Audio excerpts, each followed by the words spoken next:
শিল্পী সমাজৰ বাবে পুনৰ এক দুখবৰ। হয় বন্ধু-বান্ধৱীসকল, আপোনালোকে ঠিকেই শুনিছে। জনপ্ৰিয় অভিনেত্ৰীগৰাকীৰ দুখৰ খবৰে এতিয়া সকলোকে কন্দুৱাইছে। জনপ্ৰিয় অভিনেত্ৰীগৰাকী আক্ৰান্ত হ'ল এক দুৰাৰোগ্য ৰোগত। ইতিমধ্যে দুখত ভাগি পৰিছে জনপ্ৰিয় অভিনেত্ৰীগৰাকী, যেতিয়া তেওঁ গম পাইছে যে তেওঁৰ শৰীৰত এটা দুৰাৰোগ্য ৰোগে আক্ৰান্ত কৰিছে। সকলোৰে পৰা সহায় আৰু দুৱা বিচাৰিছে জনপ্ৰিয় অভিনেত্ৰী তথা হিন্দী ধাৰাবাহিকৰ অভিনেত্ৰী দীপিকা কক্কৰে। লিভাৰ কেঞ্চাৰ হৈছে জনপ্ৰিয় হিন্দী ধাৰাবাহিকৰ অভিনেত্ৰী দীপিকা কক্কৰৰ।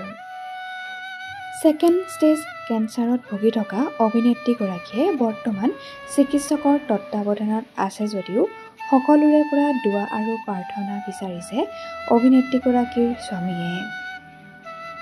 হাঁহি ধেমালিৰে পৰিপূৰ্ণ হৈ থকা পৰিয়ালটোত এই দুখৰ খবৰটোৱে এতিয়া সকলোকে মনত বহুত কষ্ট দিছে।